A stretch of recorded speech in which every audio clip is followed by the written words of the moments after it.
This chapter of Dragon Ball Super was raw as Ultra Instinct Goku returns and Ultra Ego Vegeta returns, and they're fighting together now against Gas. And the art is banger as hell, dude. Like, Goku and Vegeta look so damn raw in this. And we almost got Goku and Vegeta in Saiyan armor. Like, they literally, Minato gave them Saiyan armor, and I was like, hell yes, dude, because one of my favorite elements of all Dragon Ball Z was the Cell arc when Goku and Gohan and Trunks, everybody's in the Saiyan armor. It's just so badass, dude. And yeah, we almost got Goku and Vegeta to wear the Saiyan armor, but unfortunately, like in the very next panel, they're not wearing it anymore because they didn't want to wear it, which is just, it's such a tease. We finished the flashback with Bardock after we saw how he won, how he got a wish, and his wish was that Goku and Raditz would grow up and thrive, or at least make it to adulthood.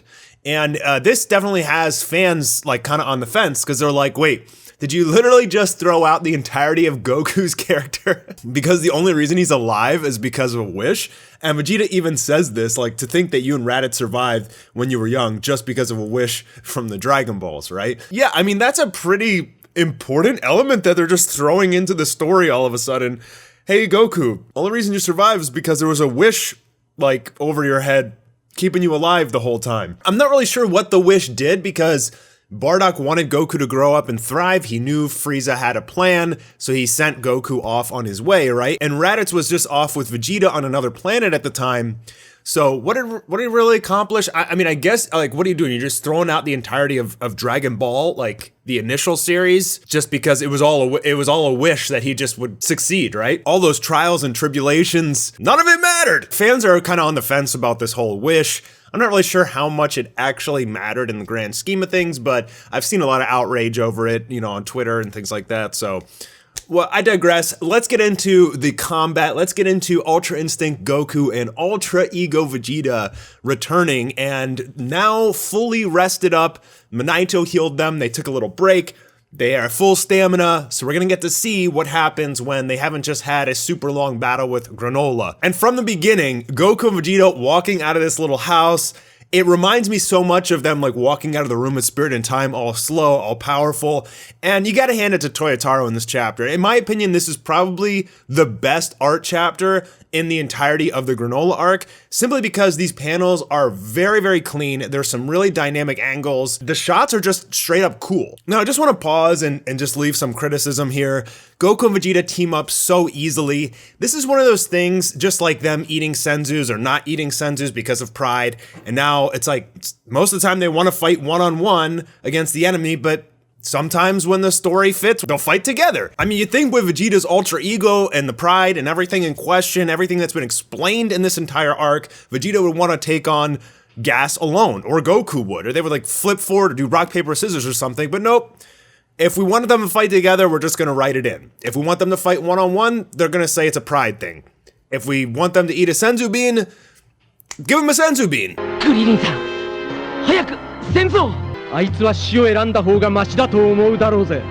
And straight up they go into their full power forms, right? Look at this panel, dude. Come on.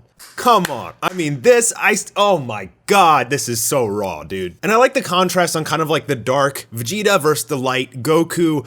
Vegeta, dark, screaming, lightning energy. Goku, calm, straight-faced, preparing, you know, it's just like a very solid panel, and we do get this like the two sides of the Ultra right here, and no, it's super cool. I mean, come on, like this is something that fans want to see, right? So we jump right into the action. Goku and Vegeta dart off towards Gas, and again we get these dynamic panels here from Toyotaro. I just love the angling. Like, he did a really, really solid job with the angling, using two different characters of foreshortening, and definitely one of his best chapters in a long time, in my opinion. I mean, look at this punch from Goku. We change angles. You can kind of like feel this animated in slow motion. A very fast punch into slow motion as Goku's pushing his hand and Gas is blocking, and then Vegeta goes in as well. I really like this entire sequence of these two pages. And Gas says, yeah, that's about what I expected. So they're still playing true to, like, I guess there hasn't really been a Zenkai boost or anything like that. As you remember in Dragon Ball Super, Vegeta at one point said that we can't get Zenkai boosts anymore.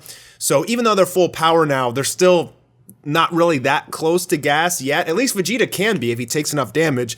And we see later on in this chapter, he does actually start to overpower Gas a little bit, but he's been taking a lot of damage. We saw it's kind of the same problem he had with Granola. Yeah, he takes a lot of hits and he gets stronger, but like he's beat up. Like his stamina is running dry, and it's like, yeah, maybe you get stronger, but like you're about to pass out. It doesn't even seem like that effective of a form if you think about it, right? Like Ultra Instinct seems like much more of effective of a form. Speaking of Ultra Instinct, you know, Goku's body being able to move on its own and everything, he still gets hit a lot here by Gas. I mean, to be honest, even though the action was great and everything in here, I still feel like the way they depict Ultra Instinct is so wishy-washy, because at some points he just can't get hit, and at other points it's just like Super Saiyan. Like, he's just strong and fast, and he still gets hit, and he's not doing literally anything special. This chapter was one of those chapters. We didn't see Ultra Instinct do anything unique whatsoever besides give him a power boost. Well, that's not even unique. Granola, by the way, is still recovering from getting beaten to near death. And I think Granola is probably going to come out sooner or later. Like, if Goku and Vegeta don't fuse into Ultra Gogeta, which would be really cool, and maybe the strongest in the universe that the Oracle Fish was talking about, since it's not Gas apparently. If they don't fuse, then I see Granola like coming out and somehow taking the W here. Both Goku and Vegeta are taking a lot of hits. Obviously, that's going to make Vegeta stronger. It's not going to make Goku stronger, though. But as the fight continues, they start to overpower Gas a little bit more, even though he blocked their initial attacks and was like, yeah, that you ain't so tough. One thing I want to compliment Toyotaro on here, though, is the speed of the combat. You can, like, feel it.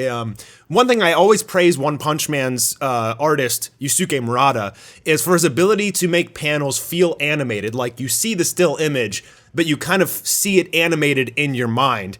And some of these panels here, in particular when they're having this high-speed combat, you definitely feel the speed. And I congratulate him there. I mean, this is just a phenomenal job in terms of the art. Again, look how clean these panels are. It's so easy to absorb everything that's going on. Great use of lights and darks. So great job, Toyotaro, at the very least. At one point, Gas shoots out this huge energy blast. Goku and Vegeta jump up. They shoot double energy blasts.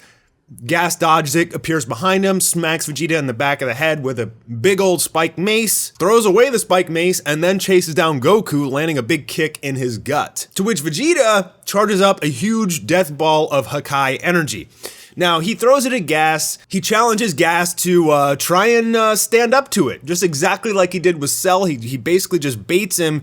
Gas creates a shield and starts to like try and block it. Eventually he's able to just push it back with raw ki, and Vegeta just dips. Like, Goku's helping Vegeta, having this ki push battle with a ball of Hakai energy in the middle, and Vegeta just straight up dips and leaves Goku, which I think is kind of funny, but I guess he figures, you know, Goku at this point can figure something out. He's got to go in for attack, right? Vegeta goes in for attack, though. It gets immediately kicked in the stomach, and I guess that frees up enough of like the key push that Goku's able to deflect the Hakai energy ball away from a city. And Vegeta takes a big amount of damage here. Then, because of the amount of damage he took, he powers up, he lands a massive blow onto Gas's face, and it even has like blood in it in this punch. I mean, yeah, you definitely feel the strength from this. Really nice shot from Vegeta. And as he says, damage is nothing but fuel for me. Do you realize what that means? I'm only getting stronger. But again, it doesn't solve the issue with Vegeta in his battles here with Ultra Ego. And that, yeah, dude, you get stronger, but like, at least in the fight with Granola, you took too much damage and you started losing, even though you were strong. If you're like gonna pass out, what's the point, right? Maybe he knows at this point, I got just as strong as I need to be. Now I can't take any more damage in this battle. We also don't know if his damage conversion into power is permanent, or if this only happens, you know, while he has the form on. I'd assume it's permanent. Like, basically every time he gets punched, he gets a Zenkai boost. But we don't have any real confirmation of that. In fact, Vegeta in this form, it's very unique to him, meaning that it's not like something Beerus can use. It's something that, I guess, because Vegeta training with God power, it gave him the form. And his battle with Granola, it was the first time that, you know, he even turned the form on, right? He's like, my training has, you know, turned me into this now. But I think eventually Granola is going to come out potentially in the next chapter. Maybe they'll fight 3v1. If not, we're going to get a fusion of Goku and Vegeta, which will be pretty, I mean, Dragon Ball fans will talk about that if we're going to get some Ultra Gogeta. I mean, that's something to talk about. In any case, it's very clear here that Gas is going to lose. I don't really see how the entirety of the flashback, we wasted a lot of time and chapters on it, and it didn't really get us anywhere. It changed the story a little bit. It just gave us a new reason why Goku is alive. It pretty much abolished the entirety of Dragon Ball because there was a wish protecting Goku the whole time. You know, all that Saiyan pride and all this stuff that they're talking about in the chapter, they didn't refer to it back anymore in the rest of the chapter, so I don't know if they're going to circle back and somehow the Bardock incident is going to have played a role in how they're going to beat Gas potentially in the future, but to be honest, it kind of felt like it was a waste of time. I mean, it was cool, like at least give him the Saiyan armor, then it's worth something, you know, at least we get some cosmetic, aesthetically pleasing panels to look at with Goku and Vegeta in their ultimate forms in Saiyan armor. I mean, that's something I would have looked forward to, but we got 2 panels of them in Saiyan armor and then they whipped it off back into the normal clothes. But yeah, I think Granola's coming out in the next chapter. They're gonna beat Gas, and then Eli definitely has some trick up his sleeve. And that's what I'm really curious about. That'll probably be the ultimate fight. So we'll have to see when we get there. Anyways, guys, I'm Mastar. Hope you enjoyed the video. Please leave a thumbs up if you did, and I'll see you on the next one.